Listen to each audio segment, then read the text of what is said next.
Wolfie D, conquer those demons. I love you.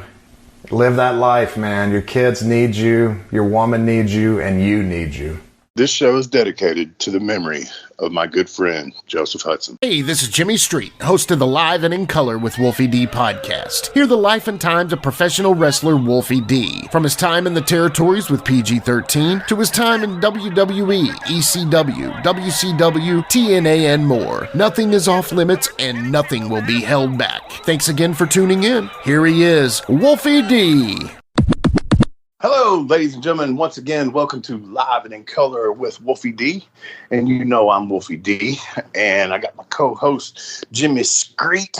I'm going to change on my phone how I spell your name so that when my Siri, and I have my Siri sent to a female British accent, I want to hear Jimmy Street calling Jimmy Street. I love it. Jimmy Street is calling. Yeah, man. I've been called that a long time ago by a buddy of mine, but you've picked it up and it's your thing now. So yeah. Jimmy Street, Scrimps, across the street. Yeah. That's perfect. We had this idea for a show, basically, just talk about it real quick. Yeah, man. One of my best buddies in the world, Jocephus, rest in peace. Joseph Hudson. What an incredibly smart guy this dude was, man. And he touched everybody in some kind of way, man. He really did, man. He was a special person. Most people for sure. He got into the business late. He also had the Asperger's. He was highly functioning autistic. And unless you knew it and knew the kind of stuff to look for, you probably wouldn't know it. But the dude that, man, he got up every morning and did the same routine. He used to have a big library in his house. And I'm talking books that me and you probably don't even know exist, or if we read it, we wouldn't know what we read. Philosophers and all that kind of stuff, man. And he would read a few pages out of that every morning from his library. And I'm talking about, you went downstairs in his house, and it was an older house, so the basement was not flat walls, very rocky walls, very old, very very cool looking, especially for the type of books and the age of the books that he had in there. It was like some Harry Potter shit, but anyway. Yeah. He would do that, have his coffee, and then also play an instrument, usually the piano, play a little bit of that. But he did that routine every morning, man. This guy has been a missionary before. I mean, he's done a lot of stuff. He's a talented musician, writer. He's funny. And he being a pretty good wrestler, man. And beyond all that, he was a good dude, man. He was just I really took to him. I liked him a lot. Yeah, so he was born July 1st, 1977. Joseph Hadley Hudson, born in Nashville, Tennessee. He started out, he was the Shelby Street Brawler. I remember seeing signs. I moved to Nashville in 2004, and around 2008 or so, I started seeing these stickers around, or signs saying Jocephus, the Shelby Street Brawler. Yeah. Now, it's saying, I read online that his technical debut was January 9th, 2010. He ended up being a 4-time USWO champion. I know you have a couple of those reigns probably under your belt as well. Now, it also said he was trained by Dutch Mantel, but was he started? How did that work? I think LT started him. Okay. He got with Dutch, and about the time he got with Dutch is when he met me. And I took him on the road and booked him against me. At these places, because frankly, and he'll say it. I mean, hell, I needed a ride. He needed some work. So we just kind of worked that out, and I tried to help him. And I really liked, you talk about the Shelby Street Brawler. I liked, and with the name Jocephus, the Shelby Street Brawler, I kept thinking of Bocephus, and he needed to wear truck driver hat and go that route. And I had him do it in Memphis. I can't remember whether that was Power Pro at the time or what it was, but at any rate, I took him down there very early on, and I wanted him to do that. I said, because people were pushing him, oh, you look like Brody, you need to do this. And I'm just always been one. I do not like copying other people to a T like that. I don't like it. Right. He got the blessing, though, of Frank's wife, and he kind of ran with it, man. And whatever. I mean, I can't change the dude's mind. He did good with it. but I just, me and my gimmicks and stuff, I really like the trucker thing and calling Jocephus or Jocephus, play on Jocephus and having him be a trucker. I just really like that better, but he chose the other route. And I mean, it worked out for him, Yeah. So let me just tell you a quick brief history of his and my relationship. So basically in around 2006, my band played a show at a little dive bar. It's world's most famous dive bar in Nashville, Tennessee, called the Springwater. We played a show there, and Joe, he was a Nashville kid, and he would go to different shows. And for some reason, our paths crossed that night. And he came up to me after the show, and it was just a striking image of this big dude, and he said, "Man, you guys sound like this band called the Jesus Lizard," which I took as a huge, huge, huge compliment. So we met at the Springwater. Then I'm working at this place around 2010, 2011. I'm working at this place called The Great Escape. Hadn't seen Joe since then. And Joe walks in and we start talking. He's got this longer hair. We just ended up talking about pro wrestling, just like I did with random strangers all the time. And he's like, "Well, yeah, I'm wrestling now for USWO down at the Stadium Inn there." And, he goes about this stuff. And then he comes in one time with Luke from the Bushwhackers. He comes in another time with Tony Falk. He comes in with his brother Seth. And, all these cool people. And then our paths cross in wrestling. And the funniest thing he ever said to me is, he was so funny, right? I mean, hilarious. Yeah, absolutely. He said to me, "Jimmy, you model your managerial style after Gary Hart, but your name is Jimmy. Why don't you go by Jimmy Hart?" And then he said, "Oh, wait." It was the funniest thing. And I can't even touch the way his delivery was because you can't, man, because a lot of his stuff was so dry and a lot of it wasn't even meant to be funny. It's just, right. Yeah. Did you ever see his Boogie Woogie Jimmy Valiant impersonation? Oh, I've seen, man, me and him were going to do, me being back into the art and all that kind of stuff. Me and him had plans to do like a animated cartoon, and me and him were going to do the voices because we always would imitate everybody, and we both did pretty good impressions of the people we were doing and stuff like that. I mean, we never got around to it, but it was we had some good laughs with that stuff. Yeah, well, what was great for me is he got his path with Billy Corgan. He did that traveling documentary with Billy that was available on social media and YouTube. Going back just a second. Yeah. You were talking about, he always had cool people around him and shit. And yeah, I started noticing that too. I was like, he got me that Lamb Chop, the group Lamb Chop. Yes. Came, they're big in Europe. And they came to the Stadium Inn, and he needed somebody to do this video with him. And I actually think I was a second choice. I can't remember who the first choice was, but they were unavailable. But anyway, so we do this thing for this video. It's called Gone Tomorrow by Lamb Chop. It's on YouTube if you want to look it up. But he got me that deal. And I started thinking, man, this dude, he's got some connections and stuff, man. I hate to be the spoiler. We are going to watch an interview, and in that I hated seeing this part of it, and I don't want to get too far into it before we watch it. But he thought that I felt like he was a mark at the beginning, but that's just me being me, an old school wrestler.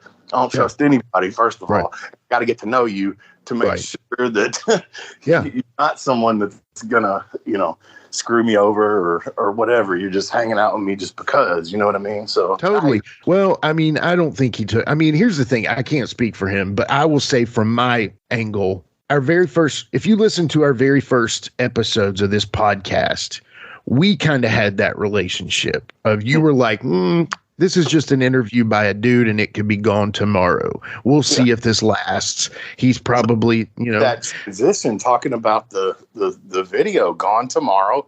Right. Wow, good job, Jimmy. Hey, man, I try. But long story short, Lamb Chop was a great band, actually, Nashville-based indie rock band. Big fan of them. Love that video. Thought it was very cool. Y'all did a great job in that video. So the cool thing, man, is he ended up doing so many other cool things, like Dark Side of the Ring. He played Bruiser Brody on Dark Side of the Ring, So he got the NWA spot. Question mark, working with Aaron, Stevens there, just the former Damian Sandow. I was so happy that he got a spot at a decently large promotion, especially one that's trying to get their name out there like the NWA to try to. And it's terrible, especially the way he passed. And to this day, as we're talking about it, every now and then I'm like, damn, man, I can't call Joe, because Joe was one of those people that I could call. Yeah. And kind of like me and you do, Jimmy. Like you're at this point in my life, you're probably like one of the only people that I call and go, hey, what's up, man? What you doing? Like, I don't really need anything. Right. You're my friend. And the same I felt with him. I could call him up anytime if I just felt like, hey, what are you doing? What's going on? You know, and I don't have that many people that I do that with. So yeah, it sucks. And then the way he went, you know, I don't want to get all morbid and everything, but for the people that don't know, I mean, Joe didn't do nothing, man. Joe didn't smoke. Joe didn't drink. He didn't do nothing.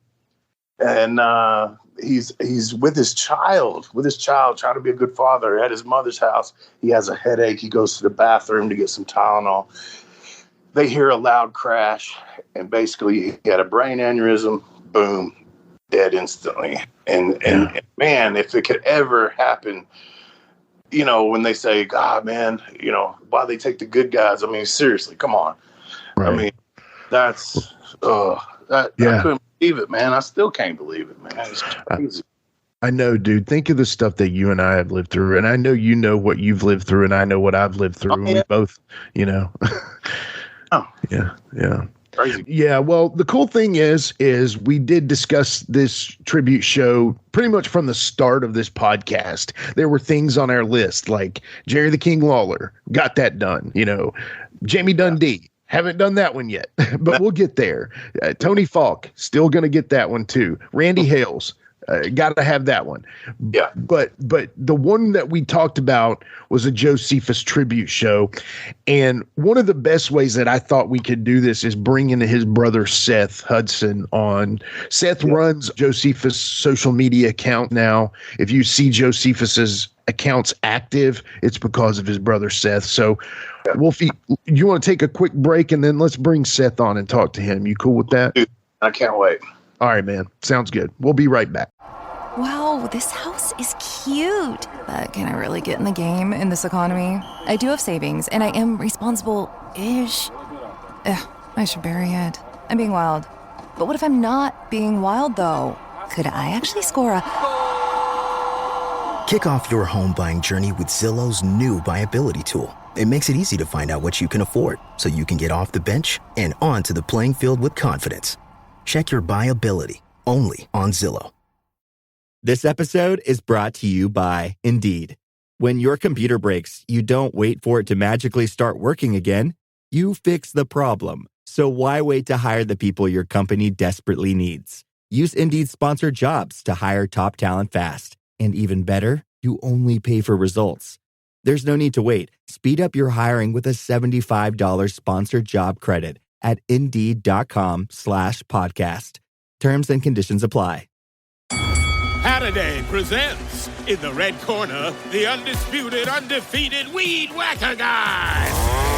Champion of hurling grass and pollen everywhere. And in the blue corner, the challenger, extra strength Halliday. Eye drops that work all day to prevent the release of histamines that cause itchy allergy eyes. And the winner by knockout is Halliday. Halliday, bring it on. Hey folks, to get your official Live It in Color with Wolfie D merchandise, go to prowrestlingtees.com/live Wolfie D. Check it out.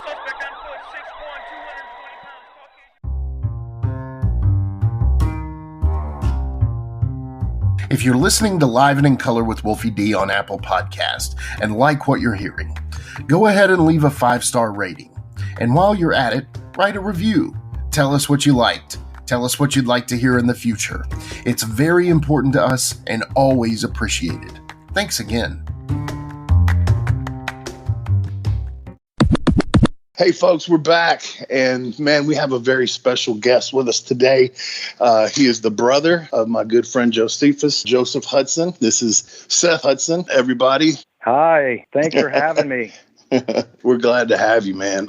What I want to talk about, I met Joe when he was breaking into the wrestling business. So later in his life, obviously I didn't grow up with him or anything like that, but I just love this dude, and I love the things that he did, that fascinated me as far as the books he read, the music that he could write and play, and just all the things that made him unique.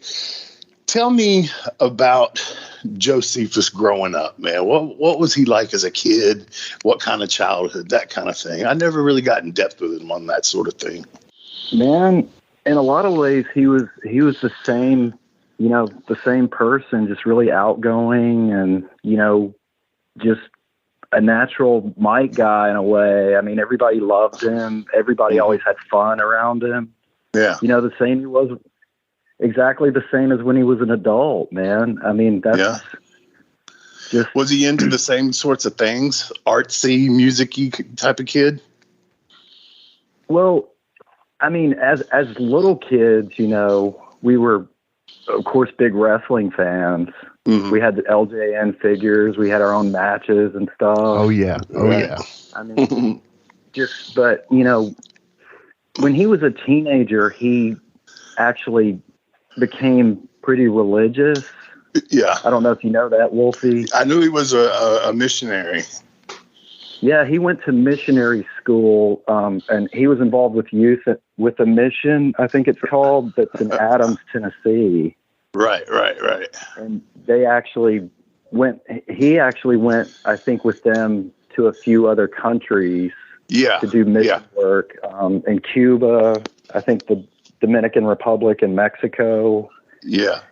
He had told me about some of that stuff. And that's what I mean. This dude is he's multi-layered. You hear that about people, but he really was, man.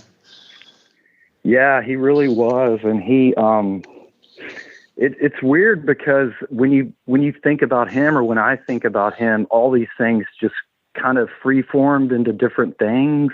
Mm-hmm. Because he had the ability, like our dad did, to just sort of, command attention when he went into a room. Yeah. How personable he was, and that just sort of, it's crazy to think that eventually evolved into him, being a wrestler and being able to do that as a wrestler, going from that kind of, missionary work and stuff like that, and talking to a bunch of kids and things like that. Right. Yeah. One extreme to the other kind of deal. Yeah, but we were regular kids, man. I mean, we just had bikes, skateboards. We listened to punk rock and metal, you know. Nice. Even when he was religious, he was into music. I mean, we both love Iron Maiden and the Misfits and stuff like that. Yeah. I met Joe. It was funny because when I first moved to Nashville, I was in a band, and I've told this on the show a million times, so I'm not going to bore the people with that. But I basically was playing a show at the Springwater, and this was our very first show in Nashville, Tennessee. And for some reason, there was this guy that was just kind of there. He wasn't really drinking. He wasn't really, but he seemed to be kind of into the music, and he was there. And after our show, we played.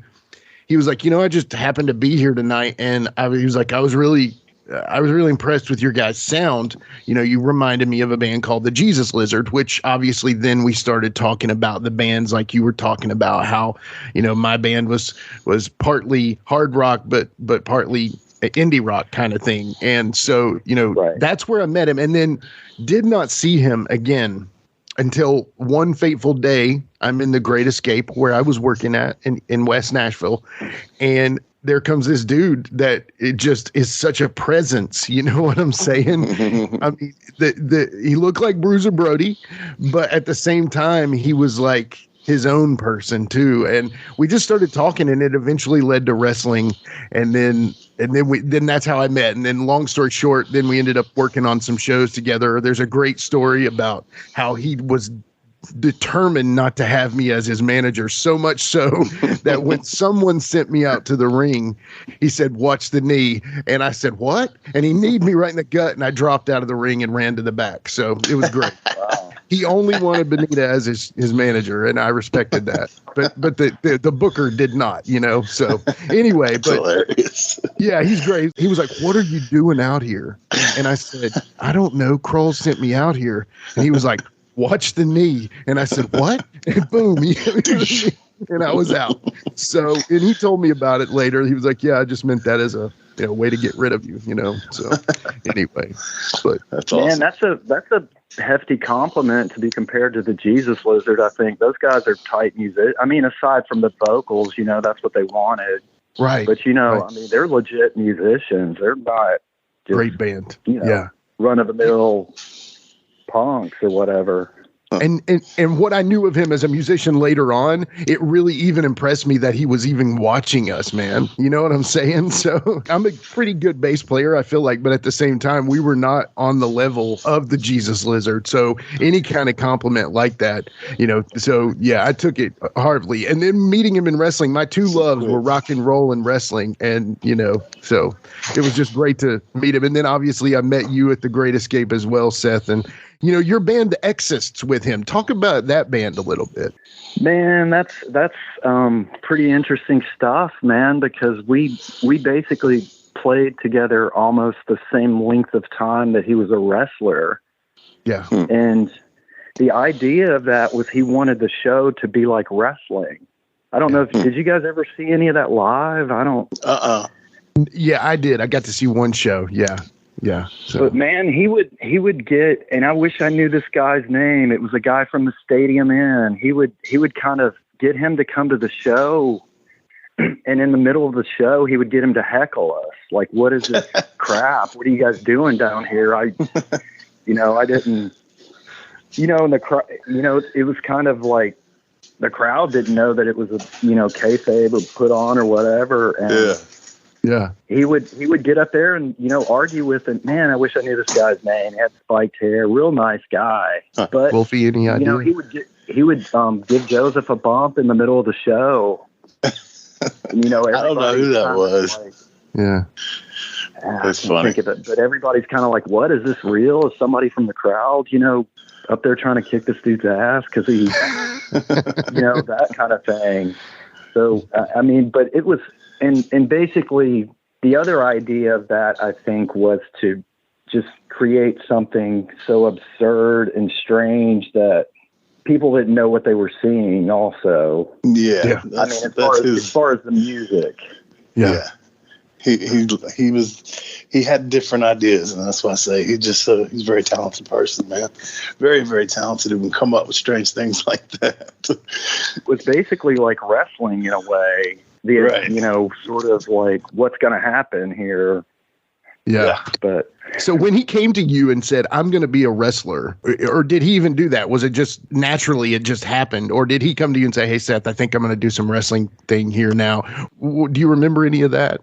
Man, that's a really interesting story, man, because if you have time, I can tell the way, of course, what happened in the beginning with that. Yeah. We actually wanted to make a movie. We were like, we want to make a movie.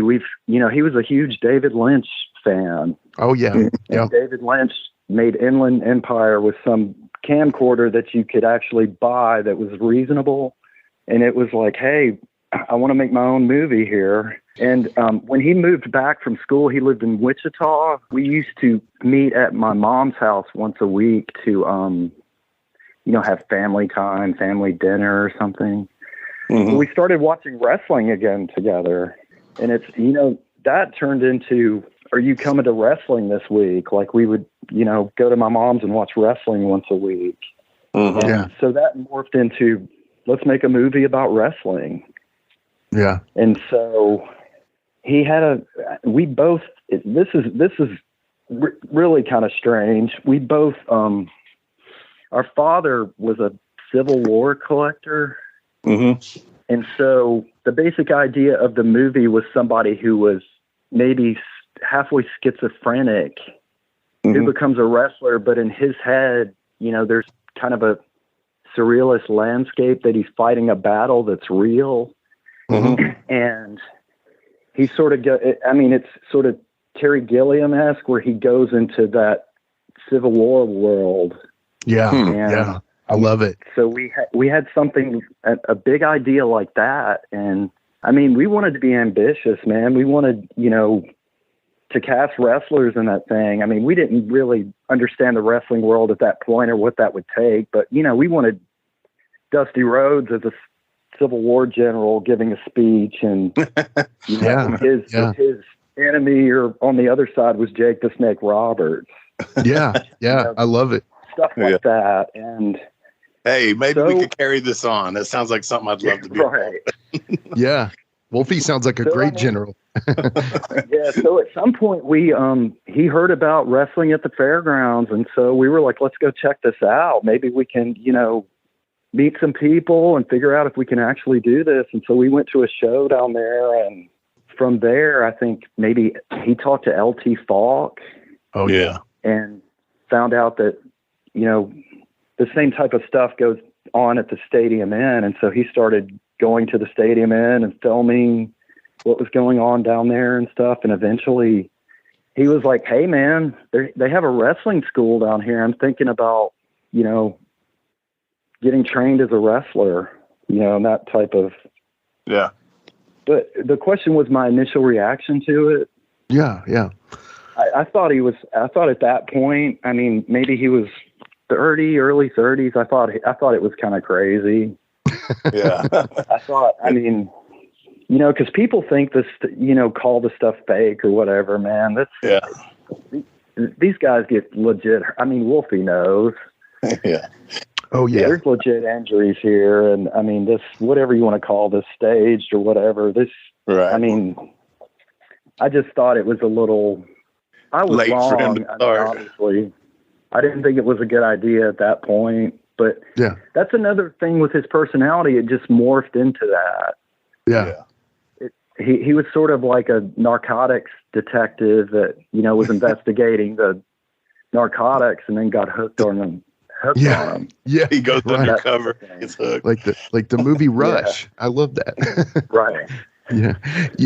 So to me, just like Wolfie, Joe was blessed with the frame of what you would say a professional wrestler was. Now, obviously, he worked on that. I remember seeing him originally, and then I was like, oh, wait, I did meet you. And then he kind of modified even further as he was adding weight on, through the gym and stuff. That metamorphosis as well, he did seem to have some natural athletic abilities to him. So I guess that lent to his, even though he was in his 30s, he could still, learn some new things, not like the old dog, new tricks kind of thing. Oh yeah. He was always, he lettered in 3 sports in high school. He was, so there you go. Basketball. Yeah. Huge Steelers fan. Country. Right. Am I a Steelers fan? I'm not really into pro football, man. I'm more into college. Okay. I remember I'll watch it, Steelers. He was big time Steelers. Yeah. That's cool, man. So, okay, do you remember? Obviously, he does this trek across the United States with Billy Corgan and things like that. Was that just another chapter to you as his probably brother and closest confidant? Do you think that was just another chapter in the crazy life of Joe Hudson? I mean, man, I think in a lot of ways, yeah. I mean, it was just kind of all these things just turned into other things. I mean, I think he had a feud with Raven, right? Initially at the Stadium Inn or something, and he met Billy through Raven. I think Raven, his friends with Billy, so that's how he met Billy, and he started wrestling in Resistance Pro. Does that sound? Yep, that's Chicago. It. But yeah, I mean, it turned into him just kind of, because he wasn't really even doing any type of wrestling angle at that point, Yeah. But that's just like we said, that's just him, man. Another chapter, it's just, I was a missionary. I traveled the country with Billy Corgan. I did, just all the things. It's just like he lived a full life, man. Even though tragically cut way short, he lived a full life, man. Yeah. I just think it just always turned into something else with him. Yeah, and such an interesting guy to talk to. When the later years, before his passing, we kind of modified our friendship into texting, and every time I would see him accomplish these cool things, I would always send him a text and say, brother, you're awesome. I'm proud of you, because I always saw him as a musician who turned into a wrestler. Obviously, he's an athlete, but at the same time, he was coming from my end of the spectrum in the music world. And I was just like, brother, I'm so proud of you. You're doing big things. Keep it up. And, honestly, he was a busy man, so it was really kind of hard to pin down conversations with him. But those texts meant the world to me. Now, Wolfie and he had these amazing adventures as well, which you'll hear later on in the show. Some more of those, but to me, Joe was, I don't know. There's a line in a Chris Christopherson song, The Pilgrim, chapter 33, and it goes, he's a walking contradiction, partly truth and partly fiction, taken every wrong direction on his lonely way back home. And every time I think of Joe, I think of those lyrics. Now, I think that song might have been written about Johnny Cash or Johnny Cash. Either way, every time I think of Joe, though, that lyric comes to my mind, Yeah. And Sybil Shepherd says it to Robert De Niro in Taxi Driver, too. Oh, that's right. That's excellent. That's a good nugget. Yeah. Kids, go watch that movie. So, okay. So then I not to be disrespectful in any way, but how's his son doing? Man, he's doing well. I talk to him every once in a while. He lives in a different state now with his mom, but he's a video game kid. Oh yeah. He's just a regular, 11-year-old. He, the best he can do. Yeah. Right. I mean, I don't think he really understands everything or the magnitude of everything yet, but I mean, he got to spend, really quality time. Yeah. With his dad. I mean, that age, and it's just, it is what it is. Yeah. Yeah. But I remember, man, the first time he told me he met Wolfie. Because he was like, man, I met this dude, and he was in PG-13, man. You remember them? And I was like, well, it sounds familiar. They wrestled the Road Warriors, man. He took his finisher. Like, he was telling me that. And we watched that video, man. I don't remember whether it was Wolfie or Jamie taking it, but I think we both you know what I'm talking about? Yeah. Oh, yeah. okay. Yeah. Yeah, but more than we watched once. that together, and I was like, holy crap, they wrestled the Road Warriors. I think Farouk sent you guys out, didn't he? Yeah. Right. How that worked. Yeah. Yeah, man. I mean, that was a big deal to him. Wolfie, I mean, you were the first guy that was able to take him further than just a local, to kind of. Yeah, that's what we talked about, is kind of it was almost like a trade-off with me and Joe at that point. I knew he needed some bookings and I could get him booked against me, which would help him. And at that time I needed wheels to get to the town. So he provided that. So we kind of helped each other, Yeah. Yeah. And I mean, the thing with Jerry Lawler, Jerry was actually his favorite wrestler. I don't know if you guys knew that. No, I did not know that. Yeah, that was a huge deal to him. He always told me I was his favorite. Dang it! Oh, I'm kidding. But yeah, man, we traded out, and then we just became friends after that, man. And that's what I was telling Jimmy. It's awkward. He's the one person. Like, I'm not a big talk on the phone dude at all, and I would actually call Joe every now and then, just even after I moved away from Nashville, just call him, just see what's up. And I do not do that. That's very uncharacteristic of me. Yeah. So the cool thing that I like is you are doing your absolute brotherly duty to keep his memory alive. And, if this show helps in any way with that, that's the goal, is to keep the memory of this man alive. And you've done so with his social media pages.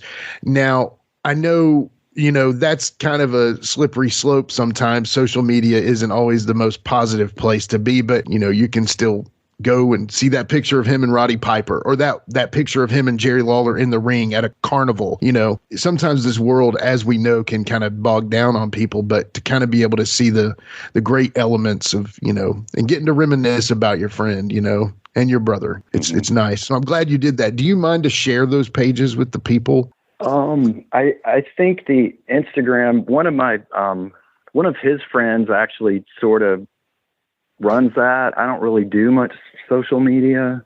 Okay. But it's just, I think it's at Jocephus Wrestler is the Instagram. Okay. Is I think the only thing that's there. Okay. I think he was on Facebook, but I don't think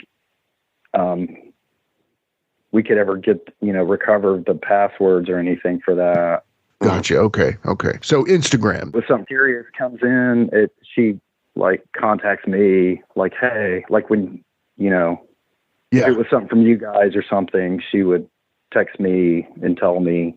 That's how it's worked in the past. I can get on there too, but I just don't.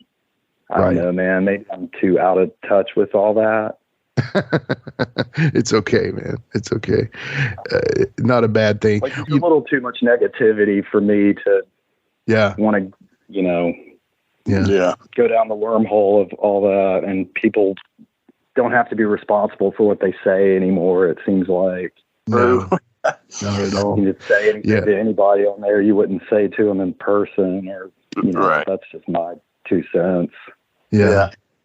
I think a lot of people would agree with you on that one. Yeah, absolutely. And, you know, if it weren't for the show, I would be dialed back on mine as well. It just helps to promote a podcast on social media these days, you know. So. Oh, absolutely. Yeah. So I guess we'll leave with this here. You know, Seth, again, thank you for coming on, man. But could you leave us with one, you know, maybe a sum up of Joe? Could you leave us with one statement about Joe, maybe that the people would like to hear?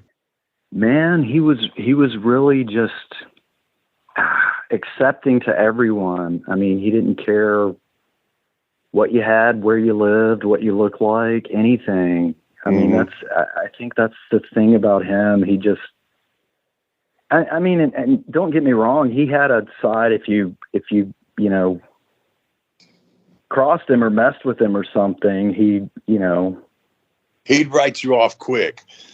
Right. He would. Yeah. But I think he just, I don't want to say he loved everybody, but I mean, man, he just, for the most part, got along with everybody and had fun being around everybody. Yeah. You know, you knew you were going to have fun when you were around him, when you were talking to him, and yeah, absolutely.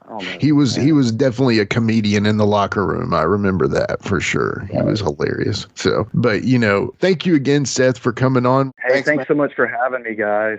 I really appreciate you doing that. Once again, we want to thank Seth for coming on here, man. Your brother meant a lot to me. He meant a lot to Jimmy and to a lot of other folks. And when we come back, y'all, we're going to be listening to some outtakes from an interview that Joe did about me. And we're going to listen to that. And I'm going to interject in some of it and talk about my feelings on it. So we'll be back. Let's take a quick time out and get a word from one of my dope-ass sponsors, and we'll be right back with more Live and in Color with Wolfie D. I can say to my new Samsung Galaxy S25 Ultra, hey, find a keto-friendly restaurant nearby and text it to Beth and Steve. And it does, without me lifting a finger. So I can get in more squats anywhere I can. 1, 2, 3. Will that be cash or credit? Credit. 4. Galaxy S25 Ultra, the AI companion that does the heavy lifting so you can do you. Get yours at Samsung.com. Compatible with select apps. Requires Google Gemini account. Results may vary based on input. Check responses for accuracy. I was never really a runner. The way I see running is a gift, especially when you have stage 4 cancer. I'm Anne. I'm running the Boston Marathon, presented by Bank of America. I run for Dana-Farber Cancer Institute to give people like me a chance to thrive in life, even with cancer. Join Bank of America in helping Anne's cause. Give if you can at BofA.com/supportAnne. What would you like the power to do? References to charitable organizations is not an endorsement by Bank of America Corporation. Copyright 2025.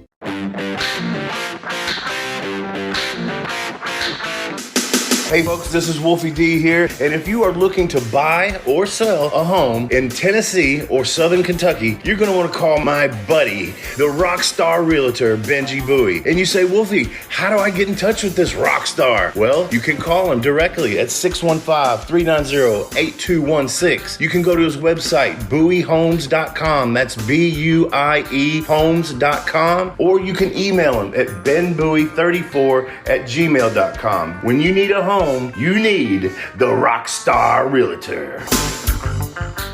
Benji is a member of Exit Realty's Garden Gate team in Gallatin, Tennessee. The kids are still at practice, and I have no idea what's for dinner. You can get a rotisserie chicken and 2 sides for just $15 in as fast as an hour with Walmart Express Delivery. Who said that? Who's in my house? Don't play with me, because I'm not the one. It's just your friendly Walmart announcer. This is a commercial. Oh, okay. You were saying dinner for a family was just $15? Yep, it'll be at your door by the time you get the kids home from practice. Order now. Welcome to your Walmart. Subject to availability, restrictions and fees apply. Now that was a helpful commercial. Ryan Reynolds here from Mint Mobile. I don't know if you knew this, but anyone can get the same premium wireless for $15 a month plan that I've been enjoying. It's not just for celebrities. So do like I did and have one of your assistants switch you to Mint Mobile today.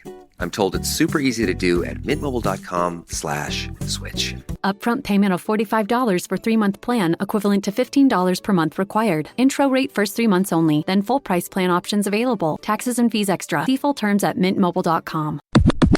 My name's Joseph Hudson, also known as Jocephus in the wrestling world. I've been wrestling around 5 years.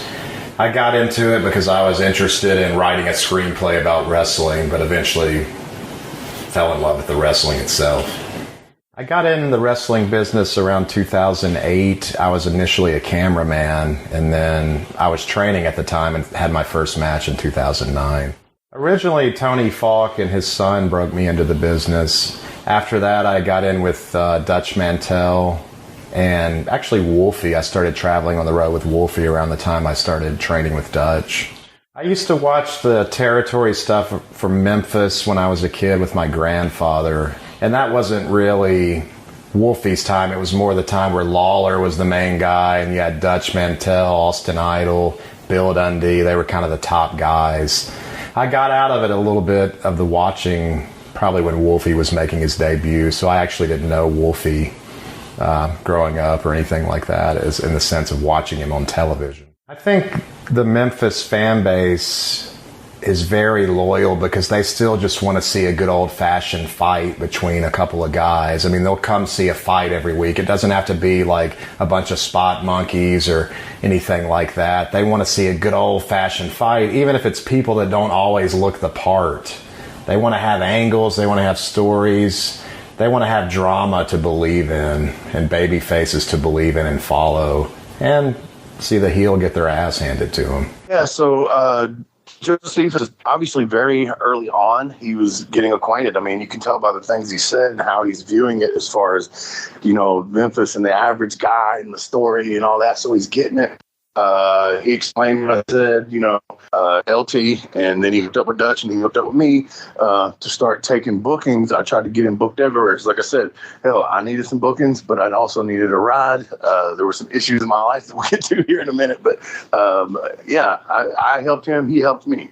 That's the way I looked at it. Yeah. Around maybe early 90s, I quit watching wrestling for almost 10 years. I just wasn't interested anymore and kind of felt like wrestling was absurd, and so I quit watching it. But at the same time, that's the reason I started doing it later in life, because it's absurd. Okay, yeah, so I love the word he used right there, absurd. Wrestling is absurd. I mean, that's what we love about it, right?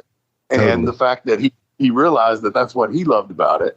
And getting involved with someone like me whose stuff is absurd, real life and in-ring life is absurd. So yes, Joe he got it, man. He got everything. That's why I said, man, he's a talented dude, and everything he tried to do, he did it. And he did it well, man. That's what was so cool about him. Yeah. And if I were to use the word absurd, it would feel weird, but to him, it just feels natural, you know? Yeah. Yeah. Yeah. He's just so, you can just tell by his phrasing and his words that he's an intellectual. You know what I mean? Oh, yeah. He's smart as that. Tony Falk's son, LT, was going on a road trip, and he wanted me to drive him. And he said, we're also going to drive this guy that was in WWF and TNA named Wolfie D. And once again, I had no idea who that was. And thus began the but strange road trip that I started with Wolfie D, and the strange life trip I started with Wolfie D. Okay. Yeah, that part right there is a couple of things to me.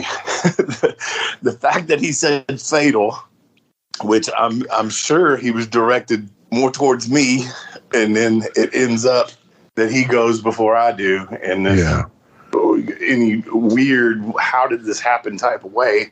Right. But the fact that he's being truthful, because like I said, that was when he and I met, it was a bad time in my life. And I behind the scenes and even in front of the scenes, man, everybody knew there was stuff going on with me that I was not handling real well, man. And so it did begin a relationship with me and him that was both awesome. Whenever I needed him, man, like I really needed him sometimes, and he was always there for me.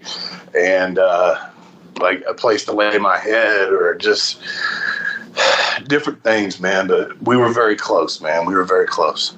Yeah. Well, when I met Wolfie, I don't think it was a good time in his life. One of his former girlfriends who had his kid eventually was down in Florida. So Wolfie D was kind of left to his own devices in Nashville at this apartment near the Municipal Auditorium. And so he was kind of, I think, ready to party a little bit. And I had never really been around a wrestler that had been somewhere at that point. And so Wolfie is the kind of guy who wants what he wants. He wanted to drink in the car. He wanted to do other things that were a little bit out of control. But he wanted it right at that moment. It was like, I want instant gratification. I'm a star. And I hadn't really encountered that. I just encountered a bunch of guys who looked like idiots that happened to be in a wrestling ring at the time. All right. So that part there, what I hate the most on that one is just that, like, I really don't think I carry myself that way, although he's right 100% about, especially in those times right there, I am instant gratification. You can see that with my drive on positive things such as this podcast, my artwork, whatever right. It's into, I'm 100% into it. Yeah. If I'm not into something, I'm 0% into it. There's really no gray area with me on anything. Happiness, sadness, drive, whatever. There's no in between. I'm either all for it or I'm not. And so at that point, yeah, there were some things going on. I was left to my own devices, and I'm not going to get too much into that. It was just, I felt like I was done wrong in that situation and continue to be done wrong to this day, but this is not the episode for that. Right. So, yeah, things were screwed up, but I really didn't feel like I tried to big time him or anything. That was just me and my demons talking of, hey, I got my own money here, bro. Can we, I'd always been in cars with people that, we did what we did. And, right. And he was new to this and new to everything. So yeah, he was like, I don't know. So yeah. Let me speak on this real quick, because I do see what he's saying there as far as sometimes, or, impulse control. I have that issue as well, but maybe it's a Sagittarius thing. I don't know. But at the same time, I think he may perceive that maybe you thought that, but I have never had that, perception from you of like, I'm a star, give me what I want. Right. What I would say is you have impulse control of a recovering addict. That's just how things are. We have that, but part of that is just part of being an addict and things. But at the same time, he could see that, but maybe he's perceiving it as that because he's so green in the business and he'd never been around people. Like he just said, being around guys that are idiots. Instead, you're around somebody that's been somewhere, that's different. That's the thing. When he says that, it's like, just because I do this don't mean I've been somewhere. Is that the jaded veteran? Sure. relay. No, it wasn't at that time. Hopefully, right.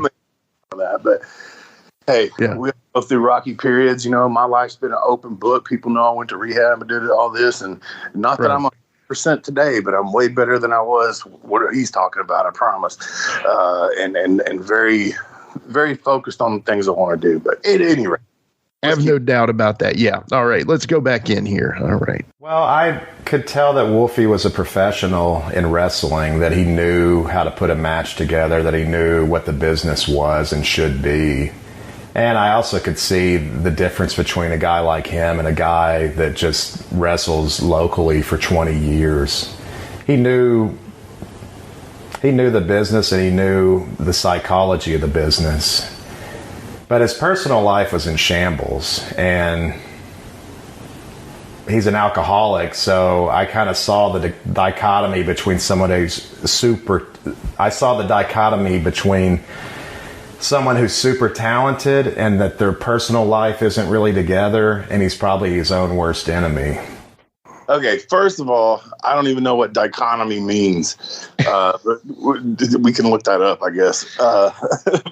But he's very truthful on every statement he made, and that's what I wanted to say. He's not wrong about any of that. And like I said, these things will change later, but at that time, he's extremely right about everything he's calling me on and saying about me. You know, I did know what I was doing, but at the same time, I was just in a bad place, and I could get in the ring and separate all that for 15 minutes or whatever. But then once that was over, then it was a whole new animal. Yeah. A dichotomy is a division. It's essentially a separation, so it's like two contrast. It's like, so it's the technical definition, Webster's, whatever dictionary, a division or contrast between two things that are represented as being opposed or entirely different. So basically you're this full-on professional when you're in the ring or in wrestling, but then when you're outside of it, you are a party animal, essentially. That's kind of what he's taken from it, it sounds like. So, anyway, back to the show here. Well, because he's really good, because Wolfie is really good at wrestling, he can have an amazing match with anybody. I mean, that's what they say a good worker can do. They can have an amazing match with anybody. He can make a broomstick look good, and that's his own words, and that's the truth.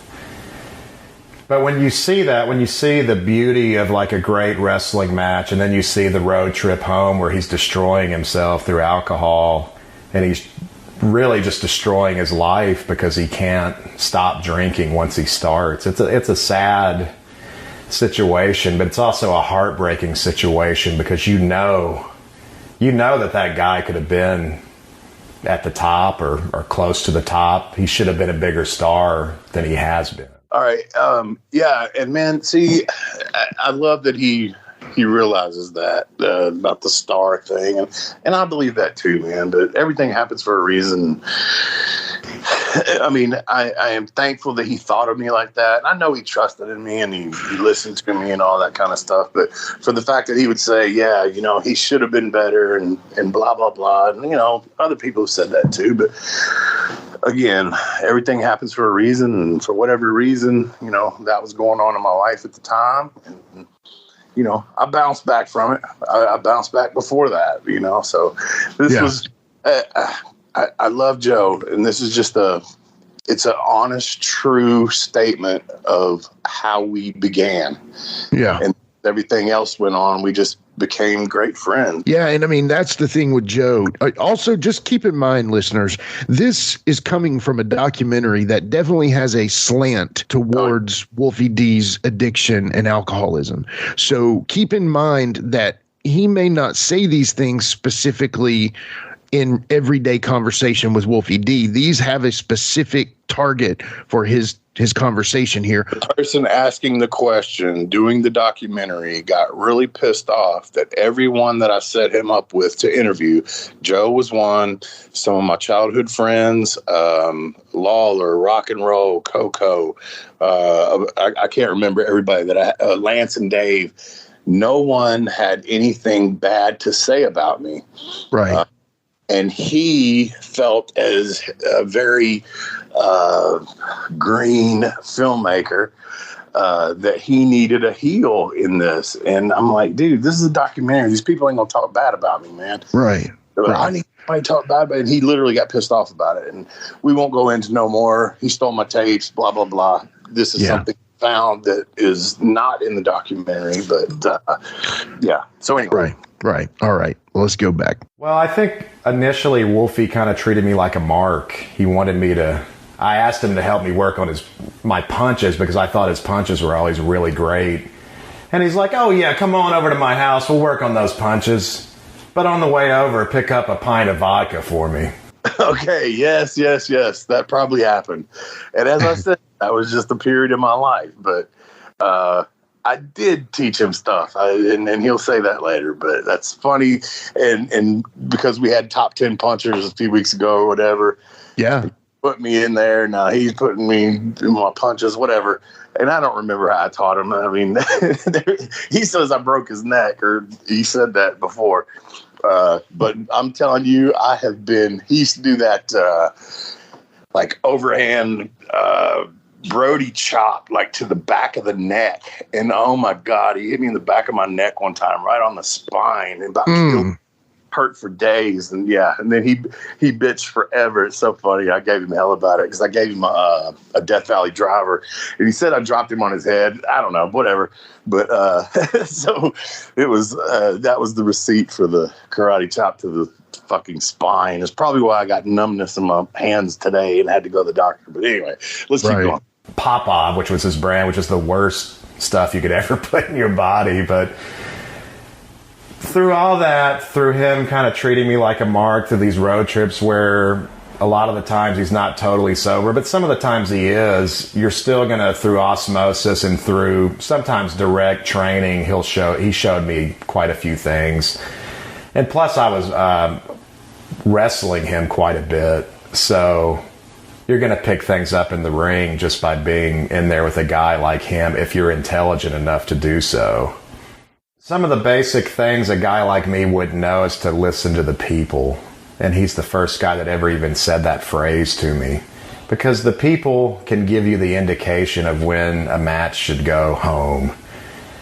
And I had no concept of that. I just kind of, like you see a lot of guys nowadays, they choreograph their matches in the back and the emotions of the people don't even matter a thing. But a guy like him understands that the people are the most important thing for the most part. At the same time, you have to command their attention no matter what you're doing. And he can do both. He can actually listen to the people, but he can make the people listen to him and then almost control their emotions through what he's doing in the ring. Okay, yeah, and the thing, he's saying I treated him like a mark or whatever, and I really don't think I did. It's just my personality. I kind of said this. I got to get you into my trust zone, because I thought of that.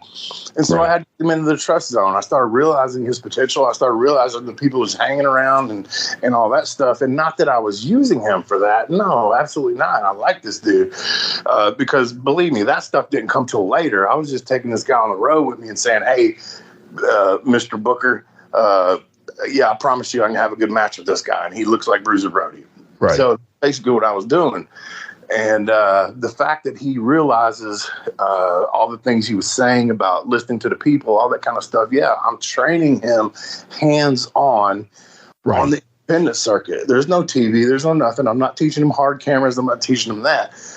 I'm teaching him, listen, on the indie show where they say, hey, you got 15 minutes, Wolfie, or a lot of times with me, later in their career, they go, whatever you want to do, you got how much overtime you want. So I'm not going out there knowing, all right, I got 5 minutes on TV. This is what we got to do. I'm going out there. And what I learned from Danny Davis and people like that was, to listen to the people, but don't have rabbit ears. We've talked about that.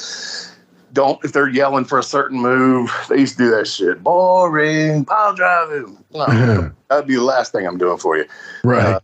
I started teaching him how to adapt to what crowd we were at, because we went all kinds of different places, and some regions are different than others and what they want, and listen to them.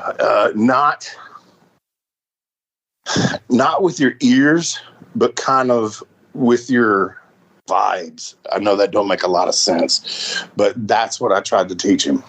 Right.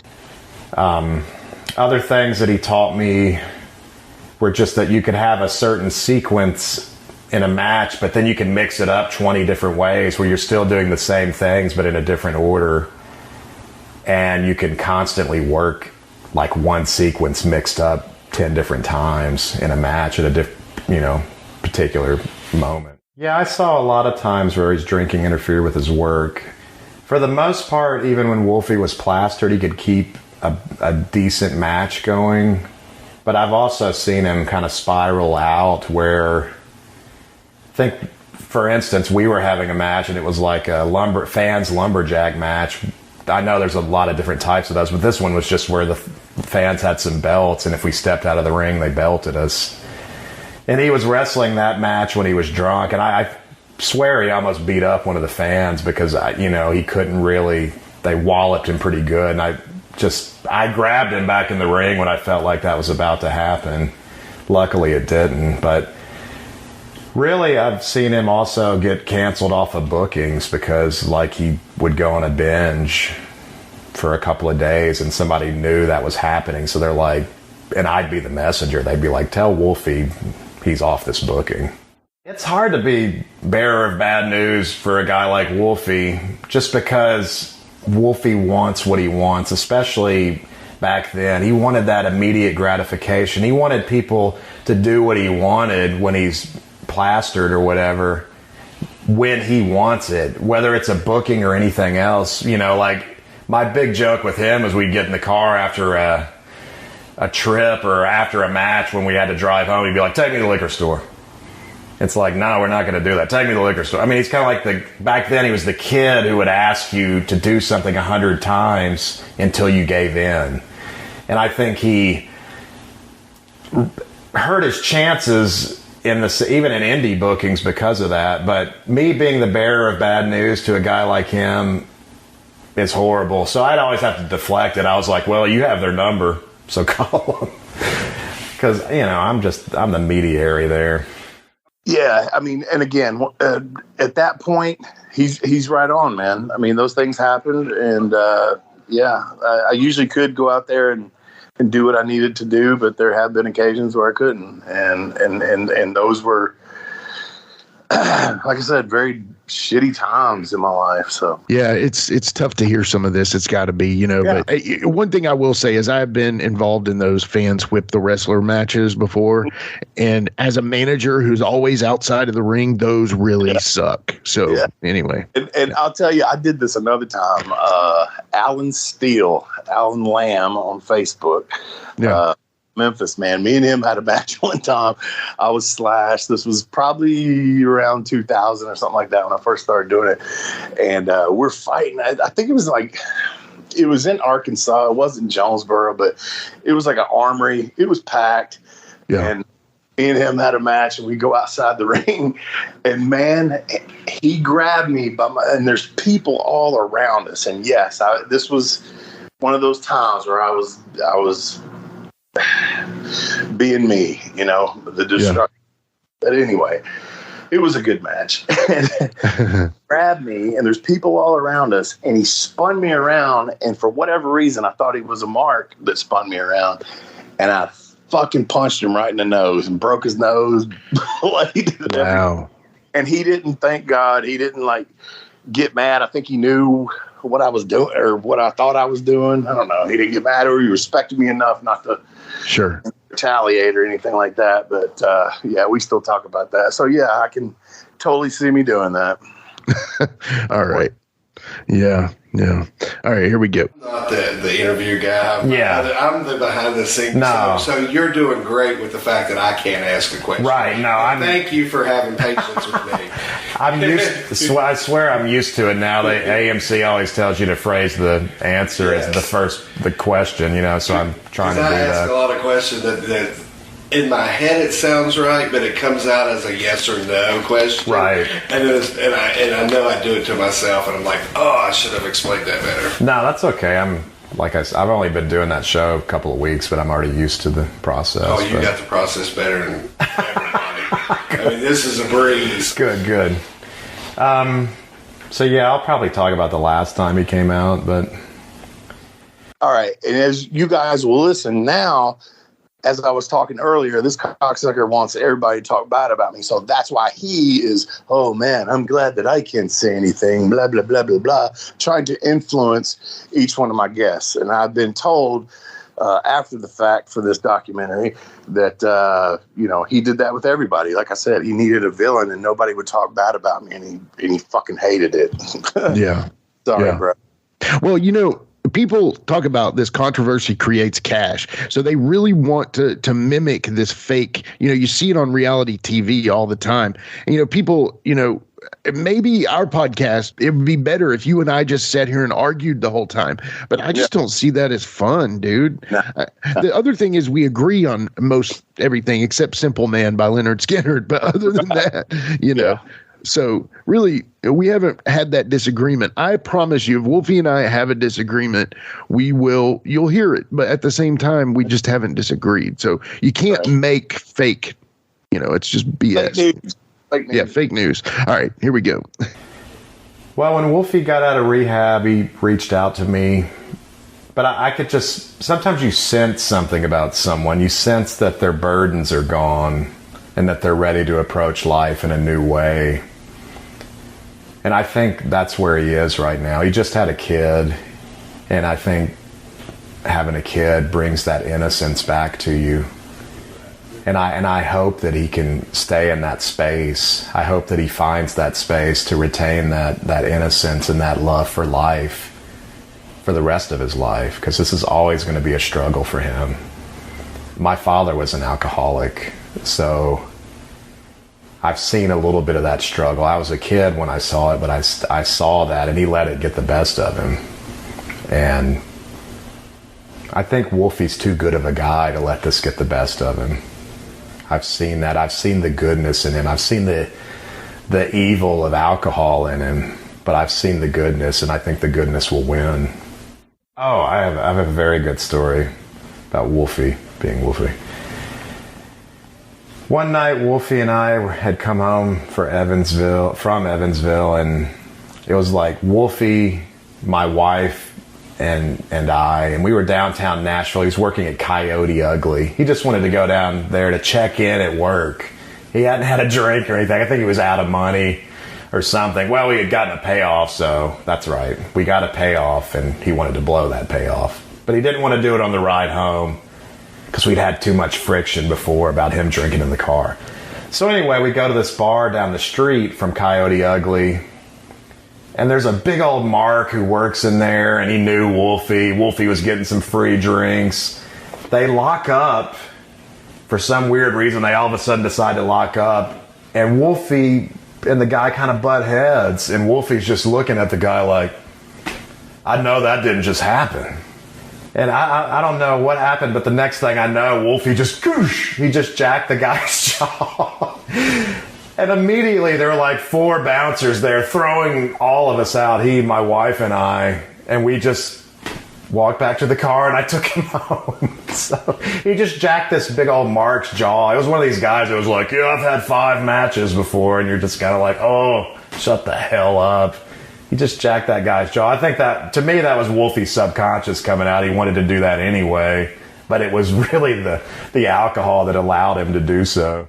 All right, so here's the way that went down, and he's got a great perspective on it. But the only thing he's missing is, okay, so the guy's name is Snoop, and yeah, we went to Coyote Ugly for a minute or whatever because I used to bounce there, and then we went down the street. I can't remember what the name of it was, but this guy's name Snoop. I know Snoop for a long time. Snoop's still my friend. I love him to death if he hears this, but that particular night is one of those deals where, you go in there and then, the wrestlers are, hey, chop me, blah, all that shit started. And it was like, okay, let's lock up. And Snoop used to hang out with Chase. I don't know what Chase showed him in the bar or wherever else or whatever. He wanted to hook up with me. So, okay. And I did not blow my whole payoff. I did spend a lot of it, but and, you know, for the ones that don't know, Joe's ex-wife, she was a big girl, man, bodybuilder girl. She was I think she was taller than me, like 6'2", and jacked, right? Right, totally. And Joe is what, 6'3", 6'4", something like that. Cody, and then you got me in there. So, all right. So he wants to lock up. So we go to lock up. Well, he fucking does the old dumb shit and ducks his head and headbutts me in the nose. Oh man. And man, I just, you know, at that moment in time, my reflex was, fuck you. Whoom. I fucking nailed him. Boom. Jacked him right in the jaw. Well, what happened was, you know, Joe said the bouncers did. Yeah, they did. There's about 4 of them on his, he was the bartender. And then about 3 or 4 bouncers come up. And so it was like a Mexican standoff. Me, Jocephus, and well, what'd they call her? Abriella. Yeah. But, so you got this big jacked up chick, you got this big Bruiser Brody dude, and you got this Slash guy, and they're literally, we just stood there. What's up? What y'all gonna do? Yeah, like, leave. You gotta leave. So he made it like they were able to rush us all off. That's not the case. It was just like, okay, he just punched him, so now we need to be cool, and can we ask y'all to leave? And so we did. So, dude, those Coyote Ugly bouncers did not play either. I mean, no. Man, the dudes that I worked with, we didn't play. But this, like I said, this didn't happen at Coyote Ugly. Gotcha, okay. I think it was, God, I can't remember the name of that bar. It was right down the street on the same side on 2nd Avenue. I can't remember. Yeah. Here we go. You know that Snoop guy? You ever meet him downtown? No. Big old Chase Stevens Mark or whatever. No, I know Chase. And I know his MO. His little, yeah, this guy would always dress like him with the bandanas and Chris Michaels? I mean, it's like Chase, Chris, and then Snoop. But Wolfie jacked him, man. Well, Wolfie D right now is living in the redemption of recovery from alcohol, from everything. He's got a new kid. He's got a good woman in his life. He's coming from a hellacious history of alcohol, poisoning him and poisoning his life. He was a star. He's been a lot of places in wrestling. And now he has to be a lot of places for his family and for himself. Okay. So look at the camera for this one. Yeah. Wolfie D, I wish you all the best. I know you're going to conquer your demons. I love you, and I look forward to being in your life. Let me do that over. That sucks. Wolfie D, I know you're going to conquer your demons. I look forward to your journey. I look forward to hearing about it. I'm trying to cut a promo now. I can't do it. You had all the other stuff perfect. Yeah. Wolfie D, conquer those demons. Live that life, man. Your kids need you. Your woman needs you. And you need you. God, bro. All right. That put tears on me, man. I'm sorry. That part, I understand. The first time I watched it, it was the same thing to me because I feel like that was the last time for him talking to me, you know, whether it's, you know, being weird and saying from the grave or whatever. But, man, I love him, man, and I know what he means, and I hope that I've done, you know, a little bit better. I know I'm better than the times he was talking about. Yeah. And, you know, I don't know, one day I'll get 100%, but I'm also doing good things right now, man. I'm happy with myself. There are things, nobody's ever perfect, and this economy we live in right now is driving everybody crazy, man. It's really hard on everybody, right. But we're doing something fun. this podcast has been awesome. It's made me rejuvenate my whole wrestling aspect of everything, my artistic stuff. It's actually got me more where I'm out with my kids doing stuff and her kids and just trying to be a better dude, man. So like I said, man, the things that he said, man, that was a very dark time. Things today are much different. They're not 100. I'll never lie to anybody. They're not 100, but they are very good. And, man, Jocephus was a great, great person and a great friend of mine, man. And I miss him dearly every day. When he said that part, I look forward to living life with you, man. I don't know. I just, we think about things in our life about why are we here. We think about days like, well, things will be better without us, things, people in our life would be better if we weren't around. And, I don't know, man, that just kicked me in the gut right there, bro. It's that dude every day. I wish I could call him. Like I said, not to get, I hope the listeners aren't getting too down. I hope nobody drove off a bridge yet or tried to hang themselves. That's our boy. And, he was a good friend of mine. And, things in life happen. Things get better. Sometimes they get worse. Sometimes they get better. But, man, I'm just glad to say that Joseph Hudson came into my life, and I was honored enough to meet him and spend the time with him that I did. And he's a great person. And we are all better for knowing him. Yeah. Absolutely. We'll be right back with current affairs.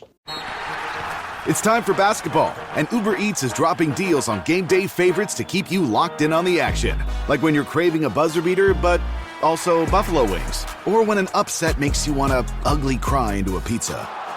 And right now, Uber Eats has game day deals from McDonald's, Popeyes, Pizza Hut, Wendy's, and hundreds more local favorites. So you can keep your eyes on the ball and your hands on a hamburger. Order now, only on Uber Eats.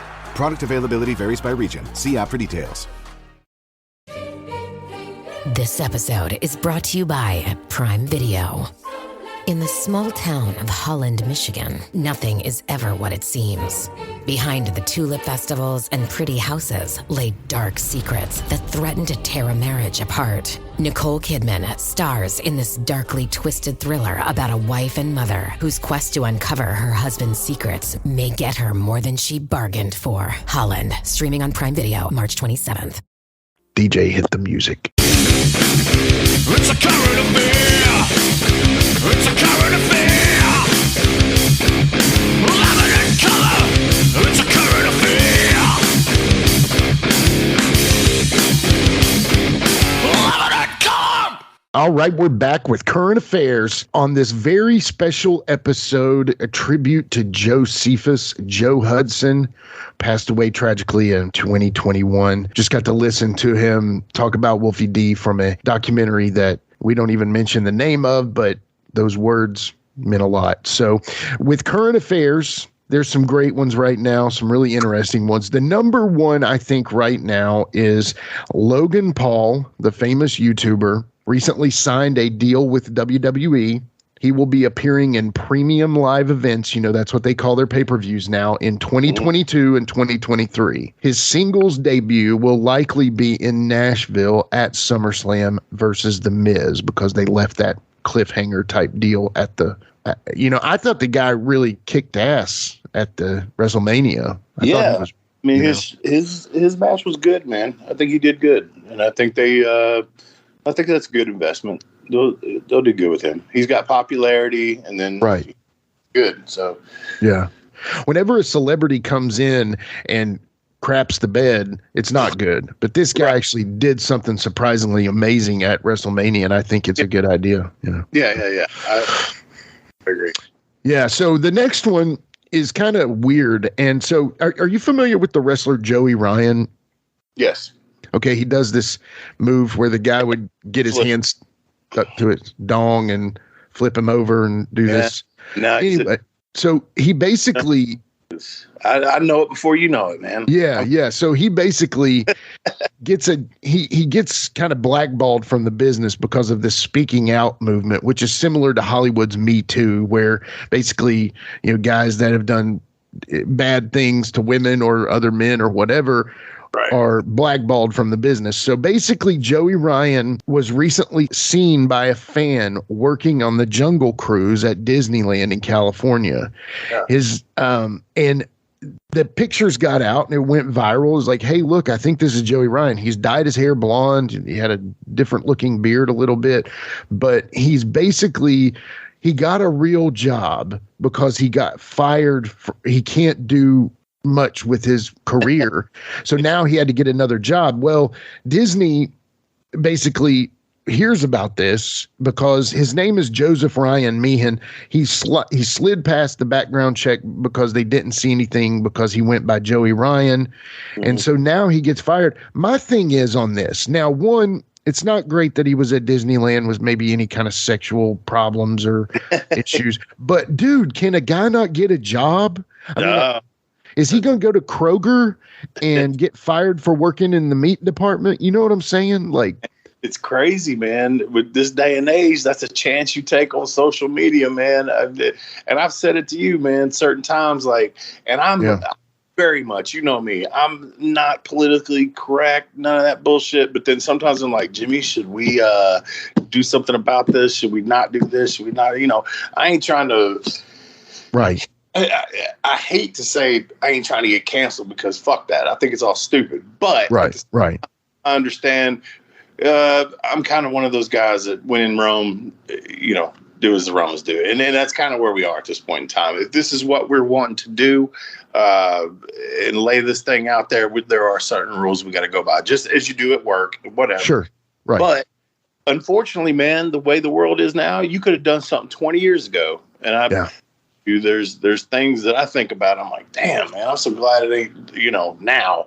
Right. Then when this happened, but man, they'll go back on you and start getting shit, man. And yes, it does suck. And I think it sucks for him. I did not like the fucking gimmick. Didn't like it. Thought it was stupid. But should he have to pay like that? No, I don't agree with that. Yeah, the dude has to feed himself and family, and to kill any opportunity of him for a job. I mean, are we going to make an island that sexual predators have to go to and live on? I mean, I don't know what all the allegations on him, all that kind of stuff. You know me, man. I don't know, dude. I don't know. I just feel like, God, man, it's like now you get caught with something. You get caught on something. Somebody calls you out for one thing that you've ever done in your life, no matter how long ago it was, whatever, you're screwed forever. Totally. If you were, because he was over, so that makes it even worse for him. If he was not over, if he was just doing it like in a little indie circuit, it wouldn't mean shit. But he got it over, and now it's a huge thing. So yeah, it is. And hey, I hope you find a job, brother. Everybody needs one.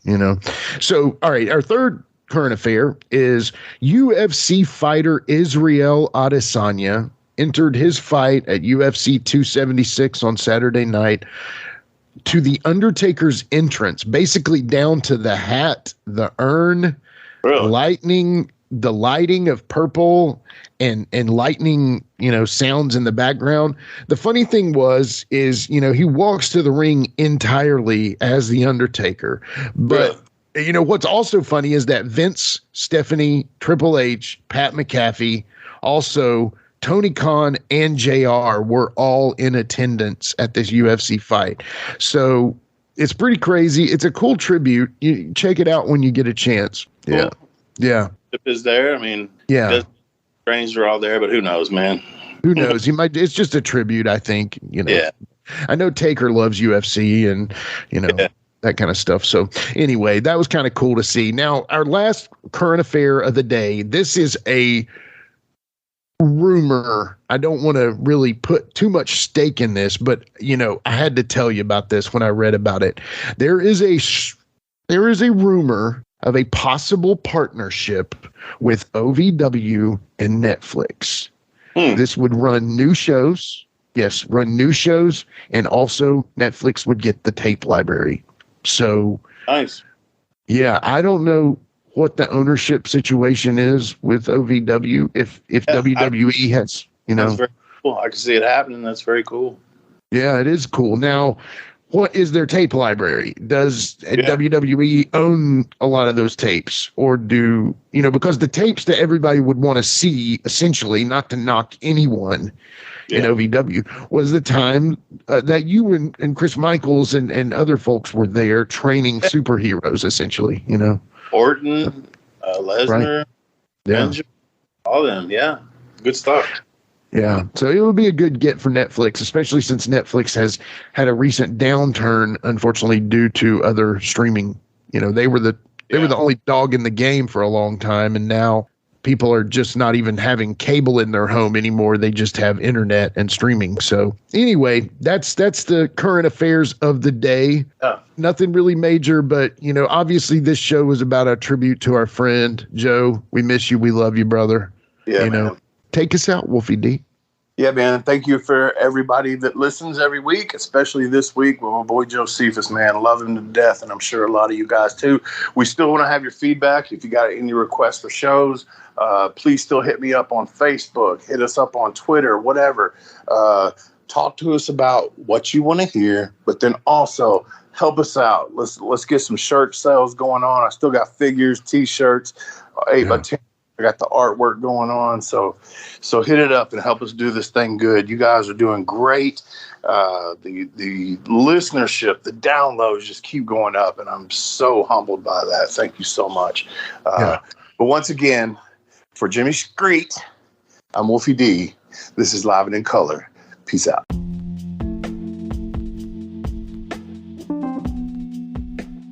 And now a word from our sponsor.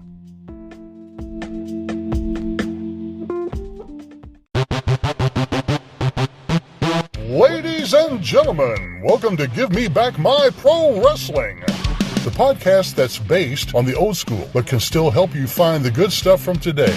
Jimmy Street and the Plastic Chic, Jared, are the undisputed tag team champions of the wrestling podcast world. From thought-provoking topics to superstar interviews to action figure expertise. This team does it all, and all they ask is, give me back my pro wrestling!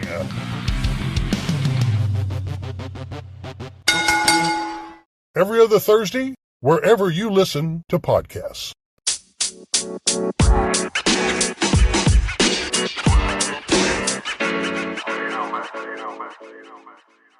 So that was another great episode. Hey, Wolfie, tell them where they can find you on social media. Jimmy, they can find me in the club, bottle full of bub. I'm just kidding. They can find me on Facebook. My personal page is Warren Wolf, WOLFE. I'm on Instagram, at WarrenWolf13. You can always find us on Facebook, Twitter, Instagram, and YouTube, at Live Wolfie D. Here's the thing. Wolfie always has offers for his autographed photos. He has a selection of some awesome photos from throughout his career that he will autograph and personalize any way that you want him to. Just contact him either directly at his personal Facebook page or through any one of our other pages, and we'll make sure you get in contact directly with Wolfie. Get those photos, right, Wolfie? Yeah, I've got some good stuff on there, to help with the podcast. Folks, if you can't get out to a show to meet Wolfie D, there's nothing like that, especially for the fans of PG-13 and Wolfie D. And before we go, you can always find me, your host, Jimmy Street, at jamesrockstreet on Twitter, Instagram, and YouTube. And hey, Jimmy, before we go real quick, I just want to add in there,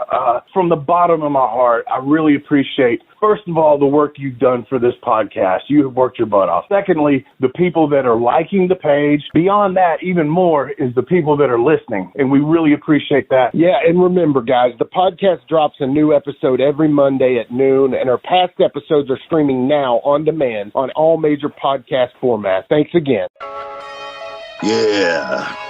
PG-13 Memphis Wrestling Hall of Fame class of 2024.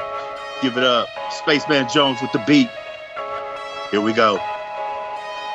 The 90s was ours, and we did it with pride. 15-time tag champs, what a hell of a ride. Rock and roll couldn't beat us. No Tommy and Doug. Knox Mother's dirty white boy who called themselves thugs. T is for terrible.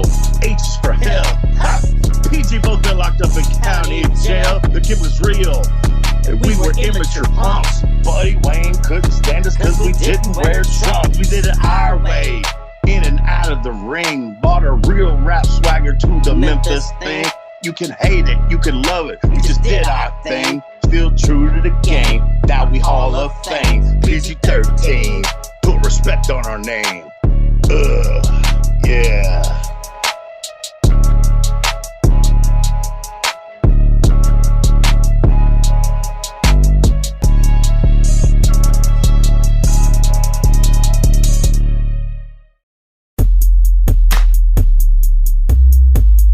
This has been a James Rock Street production.